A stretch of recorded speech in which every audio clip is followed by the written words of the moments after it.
नमस्कार दोस्तों, मैं तुषार गोदारा एक बार फिर आपका स्वागत करता हूं अपने YouTube चैनल क्रैकर्स अड्डा पे। अपने जो है आपकी फैटमैन बुक सीरीज स्टार्ट की थी, उसका जो है आपका नेक्स्ट लेक्चर संगमेश। इसकी एक हमने क्लास पहले अपलोड कर दी है, लेकिन उसमें वॉइस की दिक्कत की वजह से तो आधी से ज़्यादा क्लास उसकी सही है, तो उसको अपलोडेड रहने देते हैं। लेकिन फिर भी उसको जो है दोबारा कि आप पूरी क्लास जो देखें, तो उसमें वॉइस की दिक्कत है हाफ क्लास से ज़्यादा के बाद में, तो इसको दोबारा री रिकॉर्ड करके अपलोड कर रहे हैं। इसके बाद में जो आपका एंशियंट हिस्ट्री का एक टॉपिक बचेगा, त्रिपक्षीय संघर्ष। उसके बाद में अपने जो है आपका उसके करेंगे एमसीक्यूज। फिर अपने जो है नेक्स्ट अपनी कौन सी मिडेवल हिस्ट्री को आपके साथ स्टार्ट करेंगे दिल्ली सल्तनत के साथ से। और ऐसे ही जो आपकी पूरी नेक्स्ट सीरीज को ऐसे ही चलाएंगे कि एक क्लास आपकी रहेगी क्लास, उसके बाद में उसके एमसीक्यू, और पीछे जो 9 क्लासेस 10 क्लासेस अपनी हो चुकी है उसकी एमसीक्यूज भी आपके साथ जो अपने जल्दी पूरा करेंगे। तो चलिए, बिना किसी देरी के अपने जो है इसको री रिकॉर्ड कर रहा हूँ, री अपलोड इसको ये हो जाएगी क्लास, आप वो भी अपलोडेड रहेगी। तो आप इसको भी, जिसको पूरी क्लास देखनी हो, इसको आप जरूर देखें। अभी एक दिन ऐसे रहेगा जैसे एक दिन आपकी क्लास आ गई, उसके नेक्स्ट डे आपके एमसीक्यू आ गए। जल्दी पर डे पर इसको ले आएंगे कि उसी दिन आपकी मॉर्निंग में आपकी क्लास हो जाएगी, आपको इवनिंग में जो है उसकी एमसीक्यू की क्लास आपको मिल जाएगी। तो बीच में जो भी डिले हुआ है, उसको जो अपने जल्दी अपने कवर कर लेंगे। अब रेगुलर आपकी क्लासेस रहेगी, तो ज़्यादा से ज़्यादा चैनल को आप शेयर करें, और क्लासेस को रिक्वेस्ट करूँगा आपसे पूरी ज़रूर देखा कीजिए आप।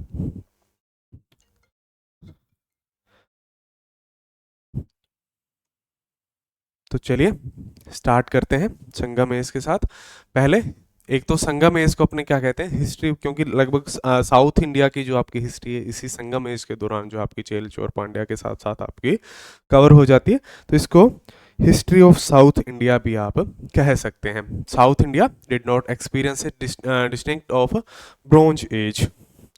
तो इसने जो है साउथ इंडिया ने आपको क्या है ब्रोंज एज को नहीं एक्सपीरियंस किया था। इसमें जो है आपको डायरेक्ट देखने को मिलता है जो आयरन एज हमें देखने को, लोहा युग हमें देखने को मिलता है directly transition to the megalithic, या जिसको आयरन एज भी कहते हैं। Use of large stone in burials, जो आपका दफनाए हैं, जो आपकी कब्र है उसके अंदर जो आपके लार्ज स्टोन्स जो है आपको हमें देखने को मिलते हैं। और टाइम पीरियड क्या क्या रहा इसका, 2500 से 500 बीसी इसका जो आपका टाइम पीरियड रहता है। इसको हिंदी में देखें तो अपना दक्षिण भारत में पृथक कांस्य युग नहीं था, यह सीधे महापाषाण युग लोहा युग में प्रवेश कर गया।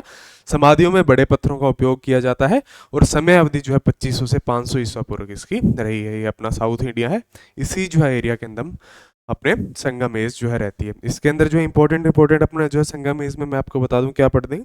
एक तो स्ट्रक्चर्स जो आपको अपने को दिखती है, जैसे लार्ज ब्यूरियल्स के अंदर जो आपके लार्ज स्टोन्स, तो उसको दो स्ट्रक्चर में डिवाइड किया गया है। और अपने जो इसमें एक इंपॉर्टेंट आता है आपका थिनाई डिवीजन, जो है 5 पार्ट में बांटा गया है। जियोग्राफिकल डिवीजन हो गया इसका, चोल चेर पांड्या हो गया, संगम लिटरेचर होगी। इसके बारे में जो इस क्लास के अंदर अपने जो है पूरा पढ़ेंगे। नेक्स्ट अपना स्ट्रक्चर फाउंड इन इंडिया। जैसे हमने कहा कि लार्ज स्टोन्स का यूज होता था, तो उसको दो भागों में, दो स्ट्रक्चर्स के अनुरूप जो आपका डिवाइड किया गया है। एक तो आपका डोलेमन और डोलमैन, और एक मैन हीर जो आपका डिवीजन है। ये जो आपकी स्ट्रक्चर है वो दिखाई गई है। ये किसको दिखाता है, आपका डोलमैन को, फाउंड इन ग्रेव्स जो आपका समाधियों में पाया गया है।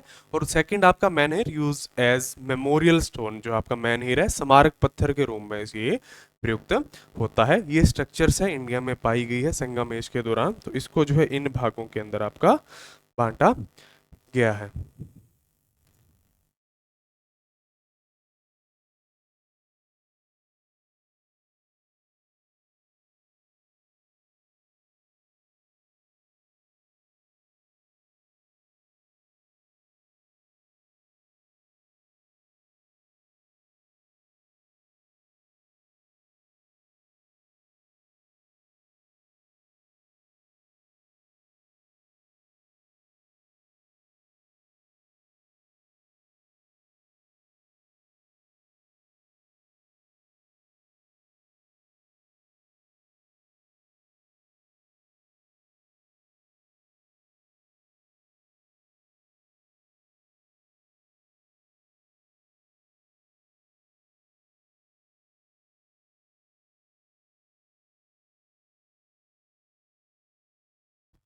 सॉरी इस ब्रेक के लिए। दो स्ट्रक्चर्स पत्थरों के हिसाब से, समाधियों के हिसाब से, इसमें दो मैंने आपको बताया, डॉलमेन और आपका कौन से मैनहीर के अंदर डिवाइस किया गया। ये स्ट्रक्चर्स हैं, इनको आप सिंगल पत्थर बड़े स्टोन को, इसको स्मारक में और इसको समाधियों में जो आपका यूज किया जाता था। जैसे नीचे समाधि है उसके ऊपर इनको लगाकर एक निशान, और ये स्मारक पत्थर के रूप में इसको जो आपका यूज किया जाता था, सिंगल स्टोन को बड़े को। पोट्री जैसे बर्तन है वह कैसे पाए गए थे, तो ब्लैक स्टोन से बने हुए, black and red ware pottery was used. और कम्युनिटी कैसी थी वहाँ की, पेस्टोरल कम्युनिटी थी, समुदाय था, किससे, चरवाहा समुदाय से आपका संबंधित था। और वो लोग जैसे वहाँ कृषि को कहा जाता है कि ये कृषि को जानते थे, एग्रीकल्चर को जानते थे, लेकिन वहाँ हल के या हल जुताई के कोई भी प्रमाण नहीं मिलते हैं, तो इसलिए उन्होंने हल नहीं चलाया था, लेकिन कृषि के बारे में वो जो आपके लोग हैं संगम एज के, वो आपका जानते थे। तो they knew agriculture but did not plough. और आपका काली और लाल मृत भांड का उपयोग किया गया था। लोग चरवाहे समुदाय से संबंधित थे और उन्हें कृषि का ज्ञान था, परंतु हल नहीं उन्होंने चलाना आता था, या हल नहीं चलाते थे वो। तो मेनली संगमेश के लोग क्या कहेंगे हम, चरवाहे या पेस्टोरल कम्युनिटी वो थी।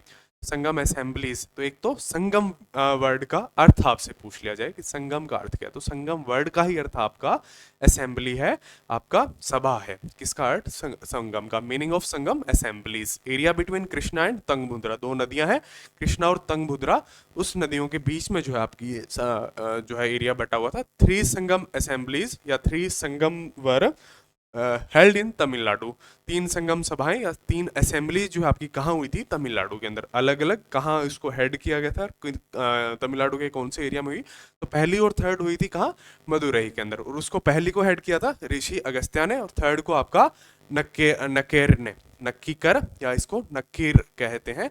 और सेकंड आपकी कहाँ हुई थी, वो हुई थी कपादापुरम में, जिसको आपका तोलका पय्यार ने जो आपका हेड किया था। तो फर्स्ट और थर्ड कहाँ, मदुरई में, और सेकंड आपकी आपका कापादापुरम, और जिसको हेड किया था तोलका पय्यर ने। संगम का अर्थ है सभा, यह क्षेत्र कृष्णा और तंगभद्री नदी के बीच था। 3 संगम सभाएं तमिलनाडु में हुई, पहली और थर्ड मदुरई में, सेकंड आपका कापादापुरम में, पहली को हेड किया ऋषि अगस्त्य, थर्ड को नक्कीकर, और सेकंड को आपका तोलका पय्यार ने आपका हेड किया। ये थी आपकी संगम असेंबलीज। नेक्स्ट अपने बात करते हैं संगम लिटरेचर की। तो इसके अंदर 2 फॉर्म्स के अंदर इसको डिवाइड किया गया है। पहली आपकी नैरेटिव, जिसको आप क्या कहेंगे, कथात्मक भी कहेंगे, और सेकंड आपकी शिक्षात्मक, जिसको आप डिडेटिक या पोइटिक भी आप कहते हैं। इसके अंदर जो आपका मेन आपका कौन सा ग्रंथ या बात करें तो मेलकानकुड़, जिसमें 18 प्रमुख ग्रंथ पाए जाते हैं। सेकंड आपकी डिडेक्टिक पोइटिक, जिसके अंदर आपका किलकानकुड़, जिसके अंदर 18 लघु ग्रंथ पाए जाते हैं, उसका जो आपका एक कलेक्शन है। और तोलकापयम सबसे प्राचीन तमिल व्याकरण ग्रंथ है, is the earliest Tamil grammar text. तो ये था आपका संगम लिटरेचर के बारे में। और इपिक्स जो है बात करें, नेक्स्ट बात करेंगे इपिक्स की। तो Sangam literature, their narrative story, they are collectively called Melkanakku. आपका स्टोरीज है उनको ये कहा जाता था कि आपका मेलकानकुड़, जिसके अंदर कथात्मक स्टोरीज पाई जाती थी, इस ग्रुप को कहता है। और जिसमें कितने टोटल 18 बड़े ग्रंथ। और पोएटिक जो है कि डिडेटिक पोएटिक, और ये इसको क्या कहा जाता था,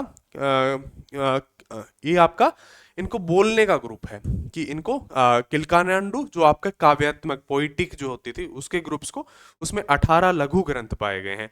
और जो आपकी स्टोरी टाइप में होते थे उसको क्या, मेलकक नक्कू जो आपका कहा जाता था, कहाँ, संगम लिटरेचर के अंदर। और एक सबसे पुराना ग्रंथ है आपका Tolkappiyam, is the earliest Tamil grammar text है।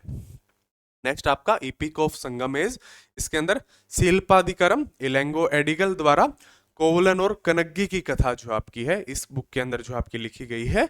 नेक्स्ट आपका मणि मेकलाई, जिसके अंदर जो आपका बाई सतनार लिखा गया है। और इस क्या है, इसकी डॉटर की, इसकी पुत्री की आपकी कथा है इसके अंदर।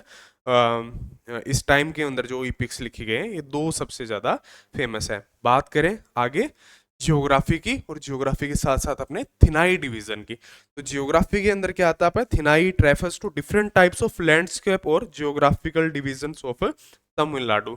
थिनाई किसको रेफर करता है, कि अलग अलग टाइप्स के लैंडस्केप और उसके अंदर रहने वाले लोगों, जो आपका रीजन के अंदर जो लोग रहते हैं उनके कार्य के हिसाब से इसको एक थिनाई डिवीजन में विभाजित किया गया है। और कितने भागों में इसके बांटा गया है, 5 भागों में थिनाई आपका। पहला बात करें कुरिंजी, वो किन लोगों को कहा जाता था, जो लोग आपके हंटिंग, शिकार और संग्रह का कार्य जो करते थे उनको क्या कहते थे? कुरंजी कहा जाता था।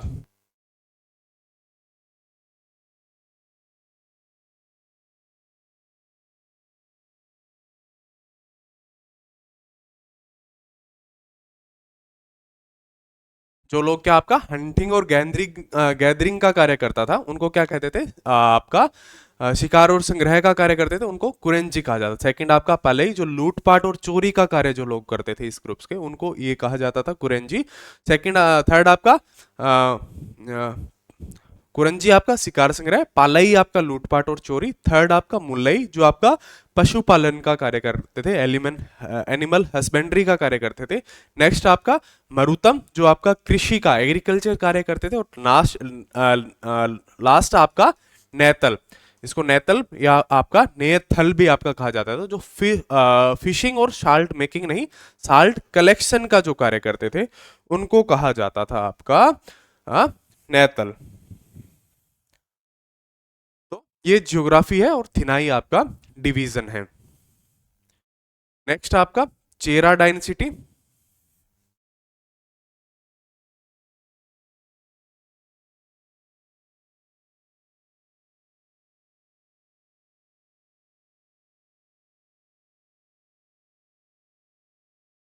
नेक्स्ट आपकी बात करें चेरा डायनेसिटी, ये कहाँ आपका किस एरिया के अंदर थी? Ruled in Kerala and Tamil Nadu.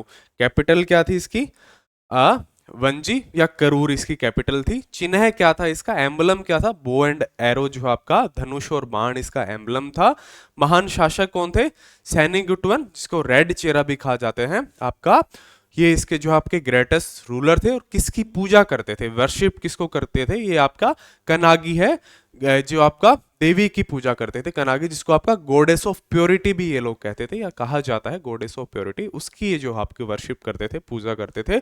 और पुगलूर अभिलेख, जो आपका पुगलूर इंस्क्रिप्शंस है, ये आपका इसके अंदर जो आपका चेराज के बारे में जो आपका लिखा गया है, चेरा डायनेसिटी के बारे में। नेक्स्ट अपने बात करें चोल डायनेसिटी, इसको चोला मंडलम भी कहा जाता था, चोल मंडलम के नाम से भी ये जो लोग जाने जाते थे। कैपिटल कहाँ? पूहर। और अल्टरनेटिव जो आपकी अन्य कैपिटल थी वो थी उरियूर। और एम्बलम क्या था इसका? जो आपका निशान था वो था, चिन्ह था टाइगर, इसका आपका एम्बलम था। और अर्लिएस्ट रूलर कौन थे इसके? आपके एलारा, इसके जो अर्लिएस्ट और ग्रेटेस्ट रूलर की बात करें, सबसे महान शासक की बात करें, तो वो थे इसके करिकाल, जो आपका बैटल ऑफ वैनी, इन्होंने वैनी का युद्ध जो आपका लड़ा था। Famous for naval power and cotton trade, जो आपके सबसे ज्यादा ये किसके लिए? नौसैनिक शक्ति के लिए। और कॉटन जो आपका कपास के व्यापार के लिए ये लोग जो है सबसे ज्यादा आपके फेमस थे, किसके? चोल डायनेसिटी के लोग। नेक्स्ट आपका पांड्या, ये रूल कहाँ किया था इन्होंने? तमिलनाडु के एरिया में। कैपिटल थी इनकी मदुरई, जहां पे आपकी कौन सी फर्स्ट और थर्ड जो आपकी असेंबली हुई थी मदुरई के अंदर। और मदुरई ऑन वैगई रिवर, कौन सी आपकी? वैगई नदी के ऊपर ये स्थित था। एम्बलम इसका जो आपका चिन्ह है क्या था? मछली, इन जो आपका पूरा ग्रुप था, जैसे झंडों वगैरह पर जो आपका इन्हें चिन्ह का रहता था, तो वो था इनका fish. Mention by the Megasthenes for pearl trade, जो आपका मोती के व्यापार के लिए जो आपके फेमस थे। और किसके द्वारा ये मेंशन किया गया था? मैगस्थनीज की जो अपनी इंडिया यात्रा है उसके अंदर, इसको जो आपकी बुक है उसके अंदर ये पांड्याज के बारे में मेंशन किया गया है। पोर्ट इनका Korkai, trade with Roman empire, जो आपका रोमन साम्राज्य से व्यापार के लिए जो आपके फेमस थे, या रोमन साम्राज्य के साथ व्यापार करने वाले उस समय के एकमात्र लोग थे, कौन? आपके पांड्याज। नेक्स्ट आपका society and government. Society divided into classes, अलग अलग भागों में जो है सोसाइटी को डिवाइड किया गया था। रूलिंग क्लास को क्या कहा जाता था? जो आपका राज करती थी उनको कहा जाता था अरसर। ट्रेडर्स को वैश्यर, जो आपका वैश्य का कार्य करते थे उनको वैश्यर कहा जाता था। ट्रेडर्स व्यापारिक। रिच लैंडलॉर्ड थे उनको वेलालर कहा जाता था। लेबरर्स और या स्लेव्स है उनको क्या कहा जाता था? आपका कैडिसियर जो है आपका कहा जाता था। प्लाउमैन, जो खेती का या हल चलाने का कार्य करते थे उनको कहा जाता था उजैवुर। और गवर्नमेंट, जो आपका सरकार चलाने का, शासन प्रणाली को चलाने का कार्य करते थे, वो कैसी थी उस समय की? वो थी आपकी मोनार्की सिस्टम था, उसमें वंशानुगत राजतंत्र उस समय हमें को देखने को मिलता था। तो ये है आपकी सोसाइटी। और सोसाइटी गवर्नमेंट किस हिसाब से थी? तो राजतंत्र था या वंशानुगत राजतंत्र था, कि आपका बेटा है वो राज करेगा, उसके बाद में उसका बेटा राज करेगा। तो ये वंशानुगत सिस्टम उस टाइम जो आपका चलता था। तो यही थी आपने की आज की क्लास, किसके ऊपर? संगम है इसके ऊपर। इसके बाद में मैंने आपको बताया आपकी नेक्स्ट क्लास रहेगी आपका त्रिपक्षीय संघर्ष की, और आपका चेर चोल आपका पांड्या, उसके बारे में भी थोड़ा हम उसके अंदर पढ़ेंगे, बाद में उसकी आपकी एमसीक्यू, फिर हम एक इंट्रो क्लास लेके आएंगे क्योंकि अपना नेक्स्ट आपका जो आपकी एंशिएंट हिस्ट्री इसमें समाप्त हो जाएगी। इंट्रो क्लास कि हम मिडिवल हिस्ट्री को कैसे कैसे 5-6 क्लासेस के अंदर पूरी जो है आपका अलग अलग दिल्ली सल्तनत से स्टार्ट करके कैसे उसको मुगल सल्तनत, मुगल एम्पायर को कवर करते हुए पूरा जो आपका मिडिवल हिस्ट्री को कवर करेंगे। और जो है उसके बाद में जो अपने स्टार्ट करेंगे किसको, रेगुलरली मिडिवल हिस्ट्री को, उसके बाद में जो आपकी मॉडर्न हिस्ट्री को अपने आप के साथ पूरा करेंगे। फिर नेक्स्ट जो आपका टॉपिक आपके कहे अनुसार आपके जो आप ज़्यादा से ज़्यादा जो आप कमेंट करेंगे उसको अपने उठाकर इसी जो आपकी फैटमैन बुक से आपको कवर करवाते हुए चलेंगे, क्योंकि इसमें बहुत ही संक्षेप में चीज़ें दी गई है जो आपका पूरा एग्जाम पॉइंट ऑफ व्यू से है। तो हम इसी से जो आपका लेकर चलते हुए कि जैसे हमने पहले देखी है, आपको बताया था कि लूसेंट की सीरीज देखी है, तो लूसेंट को फेल करने वाली एकमात्र किताब जो मार्केट में आई थी उसको हमने पूरा आपके साथ कवर करवाने का कार्य करेंगे। हमारी सीरीज का फायदा आपके लिए, एक तो बाइलैंग्वेज, एक आप बुक के साथ साथ इसको क्लास को देखेंगे तो इजीली आप जो आपका माइंड में पूरी बुक बैठ जाएगी। और कोई भी आपको त्रुटि कमी क्लास के अंदर लगे तो उसको आप जरूर बताएं। Thank you, best of luck आपको सभी को आने वाले एग्जाम के लिए। मिलते हैं जल्दी नेक्स्ट क्लास के अंदर।